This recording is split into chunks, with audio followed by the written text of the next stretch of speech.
just mastered that, and then now it's the last class. The next time we come, we'll meet and chat all over again. We should have applauded for him before he left the room. Yay, to chat. All right, good afternoon. It is Monday again. How did that happen so fast is what I want to know. Welcome to the folks that are in Zoom. Some folks who have been in the room seem to be on Zoom because maybe they didn't be on campus today. I don't know if you can kind of feel the energy. It's like the whole place just went, right? Just like we made it. I feel that way every spring semester, but particularly this time, it's like we made it through this particular semester. So I just want to congratulate everybody for making it through this particular historically challenging semester. We have much to do. But I also feel like we need to celebrate the fact that we made it through this semester, individually and collectively. So welcome back. Today, I'm just wanting to try to wrap it up in a way that kind of feels useful to you. There's so much more to say about trying to get rid of this super unhelpful belief system that shows up for us in the most inopportune times, and recognizing that we will probably have it over time. Like getting rid of it once and for all is likely not to happen, and I don't expect it to happen to me. I expect myself, when I dare greatly to take on new challenges, I expect these voices in my head to show up and tell me I'm not good enough, not smart enough, not learning enough. That somehow my best isn't going to sustain me. So it's really about learning to live with those thoughts and understanding that they're going to come, and hopefully we will bow to them and let them go.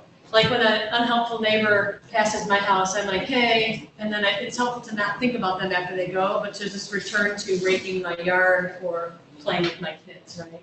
I think of these thoughts as unhelpful visitors that come. I did a 2-day Daring Way class for a group on campus. Daring Way is Brene Brown's curriculum for how do you live, how do you want to live, show up, be seen, and live brave. And it really encourages you to pick an arena in your life and then think about what you want to create there. And then in the section of the curriculum where it talks about what gets in your way, like as you're about to go in that arena and you put your hand on the arena door, what pulls you back? For those of us involved in this learning, it's often this set of thinking that gets, like one voice is, who do you think you are, right? That gremlin, who do you think you are? What makes you think you're qualified for this? That's a shame gremlin that most of us involved in this learning probably share. And then it's not going to work out, you're not good enough. Like those two, like a vice, Brene Brown says, like a vice, they come in. And I think that's pretty accurate for us. So it's really about learning to navigate those thoughts when they come, rather than figuring out the exact way to get them out of your head, if that makes sense. So I'm curious if anybody's caught themselves in an imposter moment this past week. I was wanting you to kind of catch yourself in one and see if noticing that could change it at all. And if you're on Zoom and you caught one, if you can type, Lydia will bring your voice into the room for us. But has anybody caught themselves in an imposter moment in the past week?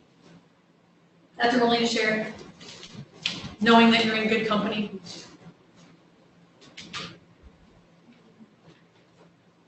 Sure. My husband and I are in the process of adopting a dog, which is a big responsibility, so we're taking it very seriously. And I got a message this weekend from the adoption agency saying that everything looks good and that they want to move forward with the adoption, and things are suddenly getting much more serious than just looking at pictures of this dog online. And the minute it became more real, those thoughts started. Like, your house isn't good enough, you don't have time to provide what this dog needs. This is, the dog is not going to be as wonderful in your life as you think it will be. Just all those thoughts, as soon as it started to become more of a reality. And then some of those were about not knowing enough or not doing enough, and the other ones were just warning, warning, danger, danger, stop. Right? There's a big question is like, how do we know what's our wisdom and what's our fear-based thinking?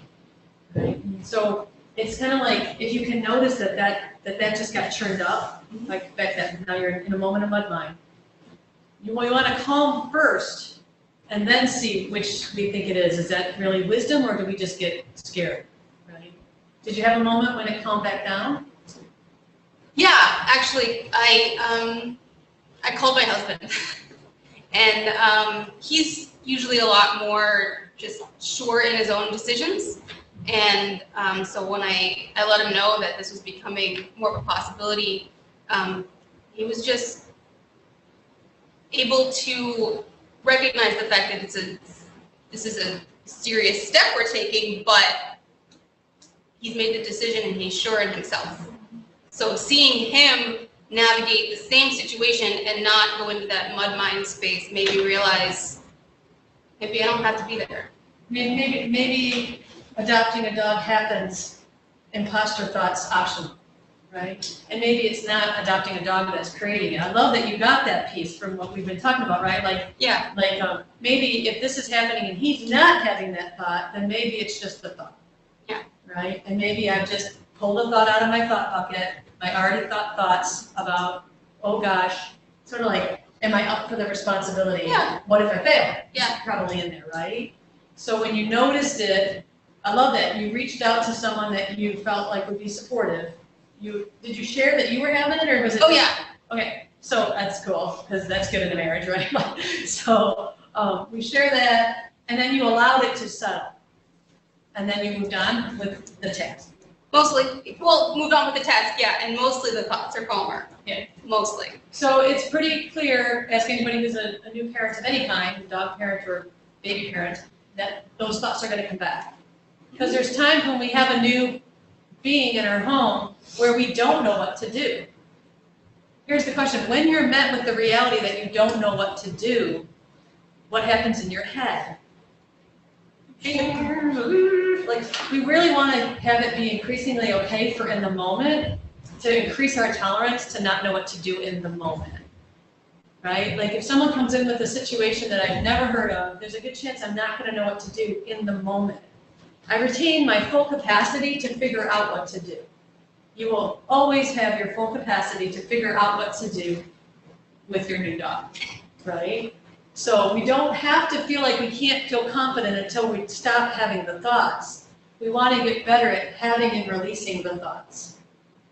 And somebody emailed me saying this has been helpful not just with imposter thoughts, but really any kind of anxiety thought, and it is true, it's the same pattern for any redundant, unhelpful thought habit that you get into when you step into the unknown, typically.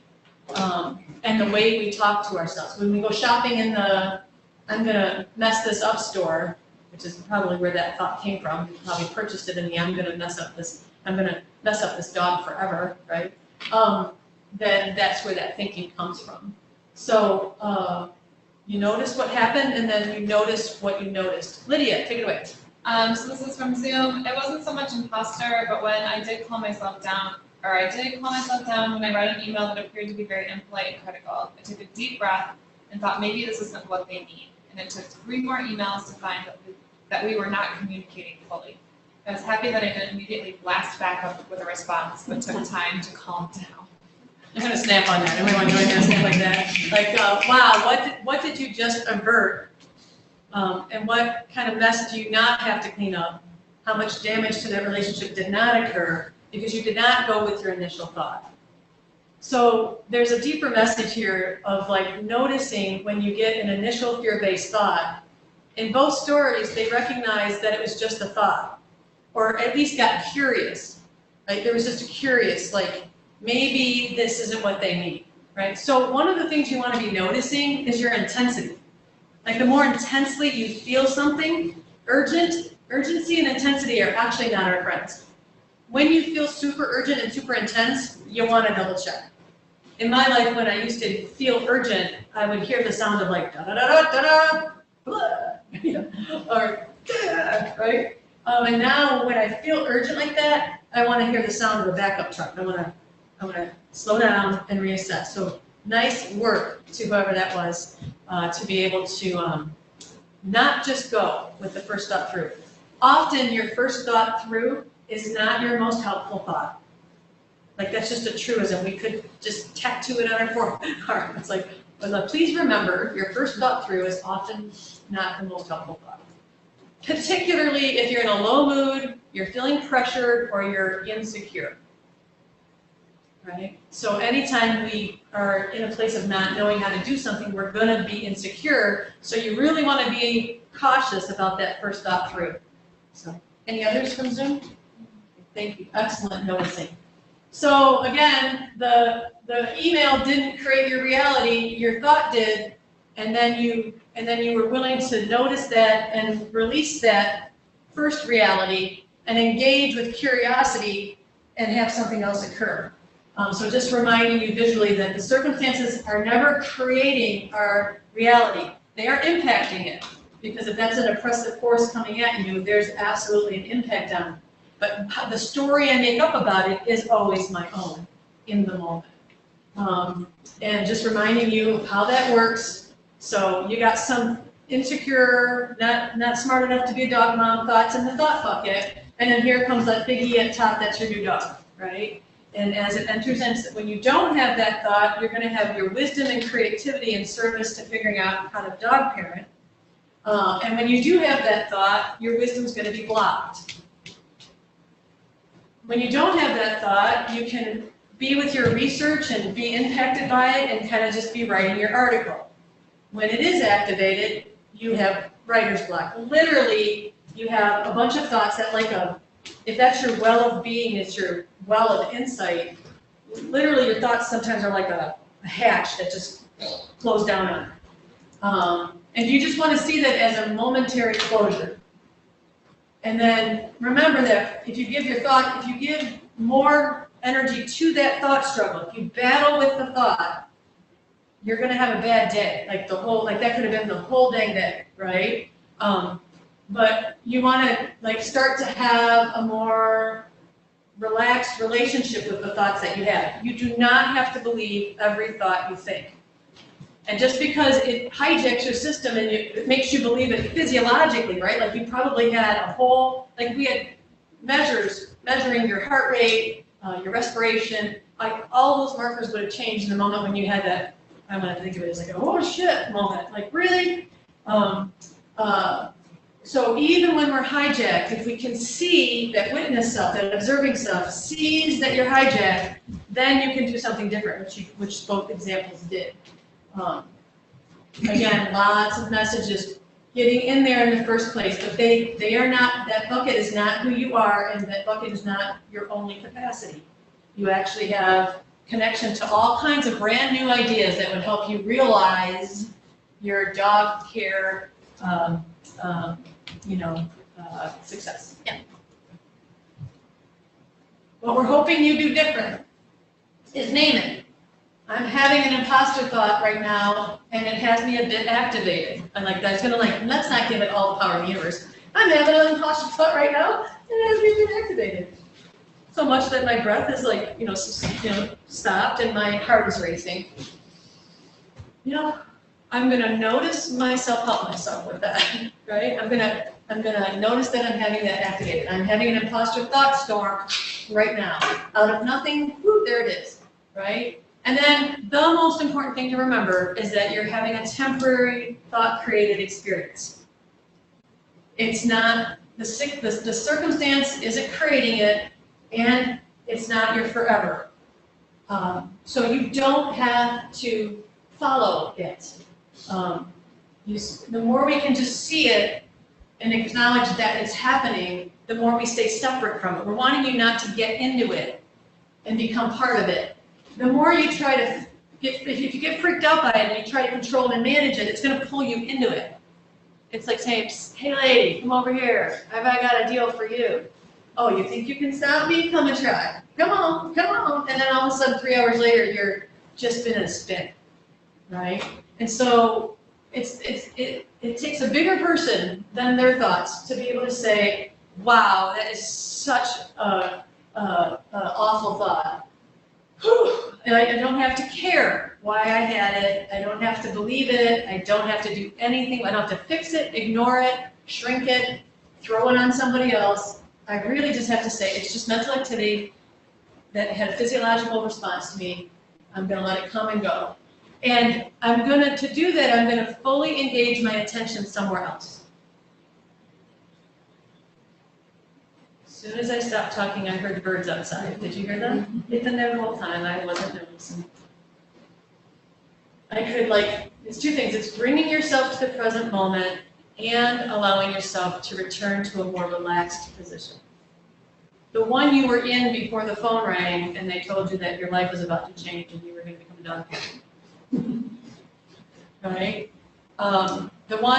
The person you were before you read the email and got hurt and wounded and had a reaction to it, which turns out wasn't even a needed or required reaction. That relaxed part of you is always there waiting to welcome you home. And how you get back there is by intentionally bringing your attention to something in the here and now. If you are eating a meal, you can always bring your attention to the texture, taste, and flavor, the nutritional content of the food you're eating, or the lack of nutritional content, maybe. You could be grateful for the people who brought this food to you. And while doing that, you want to reset. It's the most important thing. So that's the mindful self-compassion. A three-breath reset. Did I say the three-breath reset to you guys? You're looking like I didn't. I don't think I did here. So just in that moment when you're seized up, because physiologically you are gripped. It takes some learning to sort of see yourself get gripped. And then what do? So the three-breath reset, this can happen pretty quickly. You're going to want, because you know it's temporary and you know you want to reset. If you can believe those two things, then you'll be more willing to try this three-breath reset, which is really just, we're going to take 3 breaths. And the first breath, we're going to notice just our breath. I'm going to just notice breath in, hold it. Notice it go out. That was good. We did step 1. Step 2 is I'm going to notice, when I breathe in, I'm going to notice all my energy. I think of it all my kinetic, electric, static energy. I'm going to notice it, and I'm going to hold at the top, and when I release it, I'm going to invite that energy to fall. I'm going to just try to go off, and I'm up. I'm up and out of my well-being. I'm like activated. So I'm just going to take a deep breath in the second one, hold it, and then just relax, and just imagine it falling in. I want to drop back into who I was before that. And then the third breath, you can do a variety of things. You could inhale something you're really grateful for and exhale that out. Often, as I'm inhaling on that third breath, I'm asking myself what's most important to me right now. And when I exhale, I want to bring that intention out. Right? If I get thrown by something and somebody does say something that's intended to upset or get me activated, on that third breath, I want to remember that what's most important is, like if it's one of my kids, what's most important is resolving this problem that I'm having with my kid with loving calm. And then when I exhale, I'm back to me, and I'm like, yeah, so that's not really going to work for me. And a minute ago, I was going to rip somebody's face off. Right? You get the point of it? Right. 3 breaths. Takes just a few seconds. The more you do it, the more it just happens kind of more easily. Which is why we want to, when we're not activated with these imposter syndrome thoughts, we want to be practicing some mindfulness techniques so that we're strengthening our ability to go from upset to relaxed. When you start to know that you can help yourself, you'll trust yourself better to move through those moments. A lot of us don't trust that we can help ourselves because we're so hijacked. I have a dear one in my life, and she just gets so hijacked and believes that, but part of it is that she's so physiologically gripped, she doesn't see that she can help herself. That's exactly where we want to put a mindfulness practice. So, and all of that helps you acknowledge what's going on, honor it, and then release it. It makes sense that you're having the experience because you're stepping out into something new. And so that's where the 6-word mantra can be helpful to you. just the big picture, what we're trying to get at is this principle-based strategy. Today we're talking a little bit about number 4 and number 5. So the elements of shame resilience will sound pretty familiar. You want to recognize that we're shame triggered, and I do think that that's imposter syndrome. Begin to practice critical awareness about the fact that we're triggered and that we're often triggered by something going on in the culture or the environment. Reaching out, like you did a nice job calling him and sort of saying, in the example on Zoom, I think you reached out to the person who actually wrote the email, which was kind of cool, and I'm guessing it sort of sounded like, can you say more about whatever that was? So that was a combination of practicing critical awareness. Is what I'm thinking really what happened, or did I just make something up? That's really the heart of the question. Did that really happen, or did I just make that up? When it's shame, that's what we're talking about. And we're going to reach out, and then we're going to actually speak that to somebody like you just did in here today. Thank you for doing that, by the way. It probably wasn't super easy. Mindful self-compassion, I wish you would kind of say now it's a five elements, because it seems like it's worthy of its own spot in there, but that's where the intersection of that goes. So I just want to explore for a minute how it shows up in your body. So be ready, because people might on there. If shame were a color, what color would it be and why? If you could, and I know that sometimes this seems strange to think about it as a color or a smell or a taste, but what we find is that when people describe how they think it would smell, they start to get what goes on in their body, right? So if shame were a color, what color would it be and why? Anybody on Zoom? I think red. Red? I think embarrassment. That Okay. relates to shame. So you think red because because of embarrassment. Where does that show up in your body? Probably internally, like kind of the duck in the water, where Up in in the head, and you she's know, moving her arms like, right, you're up in here, yeah, right? And then where? in the head, you know, In the where head? I've seen your just where you've written on the board before how your thoughts are all commingled in a big mess, and you have to sort them out individually. Anybody else think red? Yeah. Someone on Zoom said red because that's the color my ears turn when Yes. I feel it. Yes. So the link to this color red is actually blood pressure. So if you feel it in your heart or you feel the heat of shame, Brene Brown calls it the warm wash of yuck. And she also talks about heat rising, like, so red is the color that Brene picks. But there are some other colors that I often hear. Yeah. There's someone else on Zoom who said gray, absence of good things, bright things. Yeah, so like your normal spark is just not visible. Gray is the color that I pick, and it's often like cloudy and foggy, and I can't get access, can't find what I need in the fog. And that I often experience it in my head. What other colors? There's a couple that I hear a lot. Often I hear black or brown or like darkness kind of idea, that feeling like you get sucked into a hole and shrink. And the reason why we're talking about this unhelpful feeling is because we want you to notice when it happens, because it's super important to know that you're shame triggered. Another color I just heard last week when I did this with a group of people was puce. Which, so even the way you just made the face when you heard that color, like where does that show up for you guys? Like typically it's more digestional. It might be acid reflux, or it might be stomach going on. We want to start to notice when we have that reaction. So what about smell and taste? Anybody come up with one?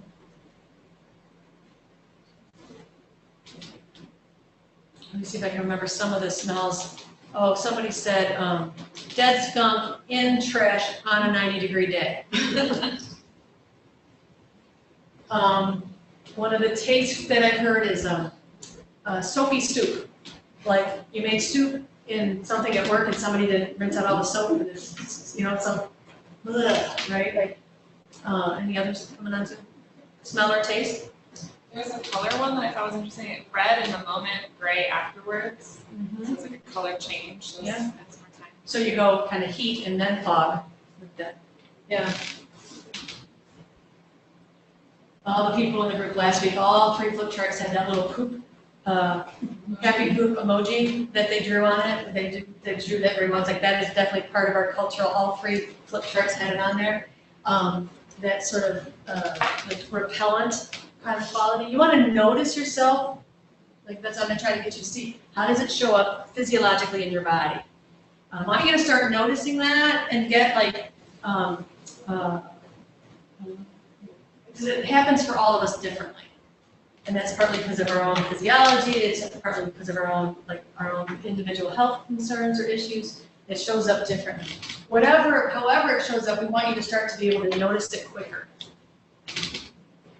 Okay, and then, because we want you to be able to say this. Boy, I'm in a shame storm, or I'm having a shame reaction right now. Just like when people have trauma reactions, part of the way they heal through trauma is to start to begin to notice when they're having a trauma reaction, and then they can help themselves settle through a trauma reaction, and they don't have to relive the whole trauma, because they can interrupt it as it starts, rather than having to ride the whole thing out. That's what we're wanting to do, because if you have shame triggers throughout any day, but they all last 5 seconds, let's say you have 20 shame triggers today. I've already had a couple. Like I forgot to call somebody and it was really important and I feel like I let them down. That's not gonna feel good. But because when I noticed it, I met it with, and you really have been doing the very best you can, and it's not like you're sitting around, so it happened, fix it, right? So it was about a 5-second shame reaction, and that's already taken care of today, except for apologize to the person when I actually see them.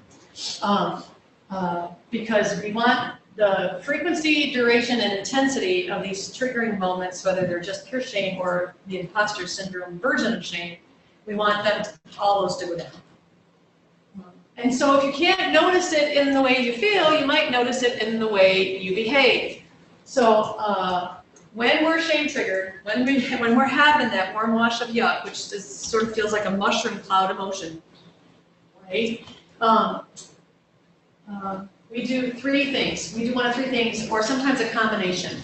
Again, like red goes to gray. Sometimes I move away and then move against, as an example. So these are the ways, strategies for how we discharge the pain of that shame moment.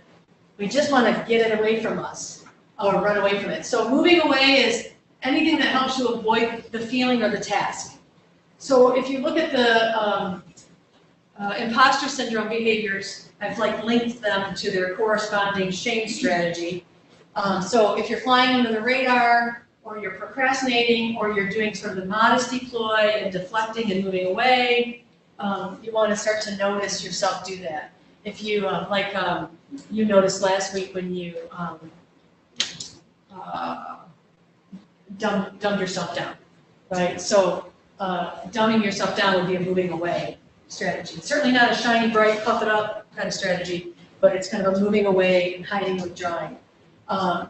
Making yourself invisible, taking yourself out of the equation, getting yourself off the committee, not missing the meeting because you just got too much to do. All of that takes you out of the game.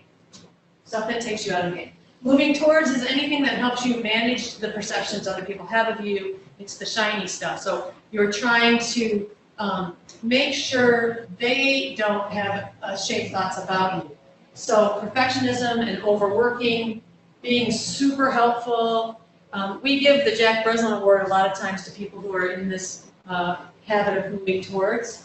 And we also give the Jack Breslin Award to people who are not shame triggered chronically and just have great service and do it in a really relaxed and healthy way. Both of those things happen.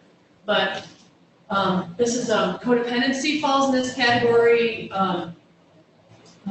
Not having good boundaries with people. It's like saying yes when it makes no sense or when it actually goes against one of your values. That's kind of what we're up to when we're doing that. And then moving against is anything that's about resistance, resentment, criticism, or shutting something else down with intensity. So a lot of times your intensity falls into this category. Self-sabotage, sabotaging the process itself, actually abusing yourself, having this long-suffering energy, gossip, critique, sending the email with intensity to somebody in a position of power, responding hot. Some people call this the hot potato move, like it comes up and you're like, right? Or, and so attacking, criticism, judgment, a lot of times you can hear yourself being super judgmental of something or someone. There's a really good chance you're shame triggered, and that's where that's coming from. So we're wanting you to catch on to yourself and know that it's really common that we do these things. So another piece of work that I want to point you towards, and I'm aware I have 10 minutes left, so I'm going to introduce this idea and then encourage you to do some additional work. We need to identify your shame categories. And what I mean by that is, in Brene Brown's initial work, which is in the book, I thought it was just me, but it isn't. She actually goes through the 13 most common shame categories that people in her research cohort said that these are the areas that they got triggered in shame. Body image and appearance is still the #1 shame category for women. In 2014, it was still the #1 shame category for women. Work and money are really high for men. But when I thought about specifically imposter syndrome, these seem like some of the work, school, academics, leadership, intellect. Intellect is a big category. So what you would do is your role or like whether or not you think you're at the level you're supposed to be at. You want to see what category you tend to get triggered in, and then we want to sort of do some homework with that. We want to kind of do some reflecting on, this is the practicing critical awareness part, doing some, what are the messages that we got from dominant culture? What are messages that we get from people in our family? What are messages that we get from our partner? I was having a conversation recently where, one partner got really strong, it's not okay to ever sit down messages, and the other partner doesn't have that. And so they can get shame triggered by how that plays out, the differences there. So noticing the differences can help you figure out how not to get triggered by somebody else in this area, or to get triggered by yourself. So in whatever area, so let's pull intellect out, I could do that one, because I would want you to ask the question, in this area, how do I most want to be seen? Right? What's that look like? I'm invested in being seen this way. I'm also super invested in not being seen this way, right? So I would want to be, in my own intellect, I would want to be seen as wise and with knowledge. I would want to be seen as open to new information. I would not want to be seen as a know-it-all. I have know-it-alls in my world. I don't resonate so much with that energy. I would not want to be seen as stupid. I would not want to be seen as intellectually lazy. And so this is like my wanted and my unwanted. And there's going to be times when something I do doesn't look like my wanted, right? And there's going to be times when there's something I do that triggers one of those other ones. Like I might say something really not smart. Has anybody ever done that? Like just in a moment, like you know what you want to say, but what you say is just ridiculously not smart. Yeah, and you have that soapy soup feeling, right? Blah, that's me, right? And so sometimes that happens based on my behavior. And then if I shame myself about that, it's going to get worse. If I try to help myself understand that maybe that was not my best moment, but it doesn't define me, and I still come back to the present moment, I'm going to get my bearings quicker than if I shame myself and then move away or hide or do whatever. Sometimes it's other people doing it. So I know we hear in the Academic Women's Forum that sometimes men in some departments will intentionally try to make women look stupid. And if you're not wanting to be seen like that and something like that happens, they're going to have more power, because the more unsettled you get, the more shame triggered you get, the less wise you're going to be, because you're off your bearings. Does that make sense? So whether it's something that you do yourself or whether it's something that happens, the more I get my wanted and unwanted, and the more I realize that they're both unrealistic. Because there's going to be times as a dog mom where you do something not smart, right? And there's going to be times as a clinician where I miss the mark. I mean, that's going to happen. What you're looking to kind of get is sort of like your value-guided, I actually wrote it down, I can't pull these words yesterday. Yeah. One of the TED Talks about imposter syndrome, her name's Meredith, I think it's Meredith Peebles. I think that's her name. She talked about how identifying in some of these areas, that's the area that she owns those areas now. They used to trigger her, but now she owns them. So in her TED Talk, she talks about owning body image and deciding for herself what a healthy identity looks like for that and aspiring to that. Because she was using cultural messages about beauty, she was trying to be thin and tan and ended up with anorexia and melanoma, right? And so recognizing for her very fair skin is never going to be bronze, and to sort of start to own that this is what beauty means to her personally, it sort of claimed back that category.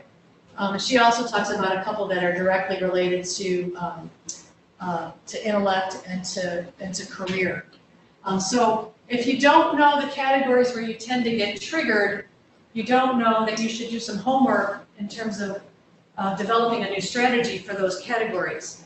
And often culture benefits by us being triggered in those ways. There's so many benefits. One of the questions is who benefits by me getting triggered, and then do we really want to allow that to happen? So she's really clear about owning the area. Brene Brown's language is that we want to create a balanced, intended identity. Like, this is who I intend to be. I mean, what I said was my wanted. If I'm invested in absolutely being that, whenever I'm not, it's going to be painful. But if I say this is what I'm intending to do, I'm intending to be a constant learner. I intend to have a growth mindset. I tend to be open. I want to not be so attached to my intellect that I hurt people with it. I want to see the privilege in some of that. And so creating an intended target is more realistic. Does that make sense? Yeah. I think it's Meredith Peebles, Peeblas, but it's, I'm going to send you today, Lydia will make sure I do this, all 4 of the PowerPoints, and you'll see that I didn't get through any of them, I just kept recreating them, which is why I'm just going to give you all 4 of them. And on one of the first ones, it talks about, it's the second one that I talk about other TED Talks I watched that week, and her name is listed in there. And I really do like the idea of owning the category that you've previously gotten shame triggered in, and reclaiming it back from culture and being clear about what it means for you. With this now Brene Brown piece, this balanced intended identity target for yourself. This is like who I intend to be every day. Some days I will meet it, some days I will not, but the more I help myself center and come back, I'll be more likely to be that more of the time. And by the way, more relaxed overall, whether I know it all or not. Because it's this expectation that, and our wanted identity is like, sometimes on people's wanted identity, they say things like, I'll never say the wrong thing. Good luck with that, right? I mean, there's going to be a time when you say the wrong thing. There's going to be a time when you get your facts wrong. Right? And some people's wanted identity around their intellect is so tight that they have to be upset with themselves all the time. Right? There's no balance to that. And then the last thing that I think is helpful is in that arena, what is something you can say to yourself when you're triggered in that area? It helps if in advance you have some thoughts. So one of mine might be, nobody gets it right all the time. Well, you know, Lisa, nobody gets it right all the time. This is your time. So what do you want to do about it? Brene Brown's mantra around authenticity, like making sure that she's daring greatly and bringing her voice, because she likes to move. She both moves away and moves against. And her move against, she calls it lock and load. So I bet she's pretty intense when she moves against. I don't want her to move against me. But her mantra is, don't shrink, don't puff up, stand your sacred ground. Which is a way for her to hold herself accountable to actually use her voice, because that's what standing her sacred ground means, is actually speaking whatever it is that she needs to speak. So I want you to play around with that and try to, in advance of when it's triggered, see if this is a little bit of reflective homework, not like processing, but curiosity about when this triggers, how can I help myself? Again, a mindfulness practice and a mantra. The mindful self-compassion mantra, that's like the standard mantra would be, this is Dr. Kristen Neff, would be, I'm having a moment of suffering. All humans suffer. What's the most loving thing I can do for myself right now? Or you might say, what's the most steadying thing I can do for myself right now? And so, or it could be a version, my version might be, I really effed that up. That sucks. That happens to people. How can I move forward in a useful way? It might be my down and dirty mantra about that. What's yours? Is my question. So I'm going to leave it there again with a reminder of these 6 words, that when you are shame triggered and having a hard time, it's helpful if you can acknowledge what's happening, honor that you're having a hard time, because you cannot resist it. Like, yep, wow, that hurts. Or wow, that's embarrassing. Is it, like, wow, that's embarrassing. Whew, I'm feeling the heat. All hot, my ears are red. How can I help release it? I allow myself to let that go, would be a mantra for the releasing. I'm going to allow myself to let that go. You won't if you have to shame yourself about it, but if you're just saying, yep, that didn't go well, I allow myself to let it go, and if that just stopped right there, we would be talking about Hakuna Matata. What a wonderful phrase, right? That would just be acknowledge, honor, and release, and do nothing. I'm not encouraging that. I'm not the EAP counselor encouraging you to just, don't worry, be happy, right? It's you do those things so that you're able to let yourself move to this really helpful place where you're relaxed into your health and well-being, able to reflect on your values or the task at hand and what's the wisest thing to do, and then resolving to take effective action from there. Whoops, from there. Again, like you're having the shame moment. If you don't acknowledge and honor that you're having it, you can't get to it. So yep, like other humans on this campus who tend to get all about our intellect, we have imposter moments, having one now, never gonna like it.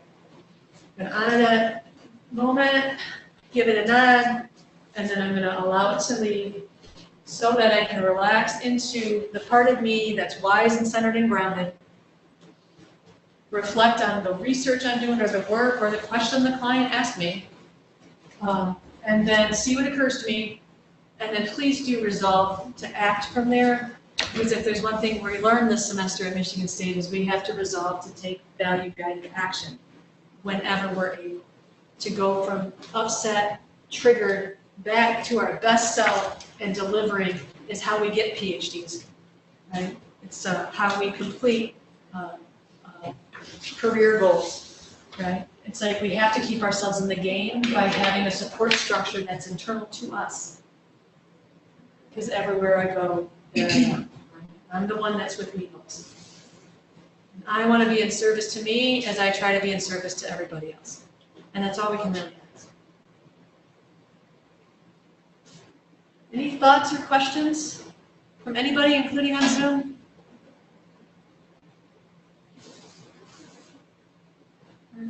Just leave you with some summer learning opportunities. If you're a staff person, the Sustainable High Performance class happens in June. It's a 2-day class. It's kind of a big picture class. If you're academic staff or faculty, I think you should still call over to organizational and professional development. Still working on that name change. And inquire, because there's not a huge cost to them to do the class, and so some folks have just had to pay like the $40 lunch and snack fee, and can still join. That's been true in the past. It's likely true again. So check that out. And then, like I said last week, there's this foundational, like if you just hung out a little bit on that three principle website, you might get the inside out nature of life deeper. Again, I'm so grateful I know that. And that doesn't mean that circumstances are not oppressive or not okay. I'm not letting the circumstances off the hook. I've had like 3 conversations about this just in the last few days, that I don't want people who are dealing with oppression to not have any capacity to navigate it, right? I don't want us to wait until we fix the system for people to feel okay, because we have to do both at the same time. So not letting those circumstances off the hook.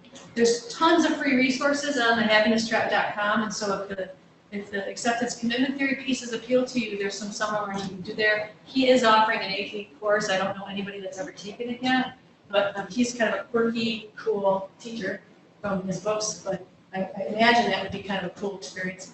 And then the videos that I've created that are also about those same set of skills are free for you to watch over the course of the summer. We're trying to increase your psychological flexibility so you can be more connected to your health and well-being more often, regardless of what you're doing in your life. So, last chance for a question or a thought or a comment.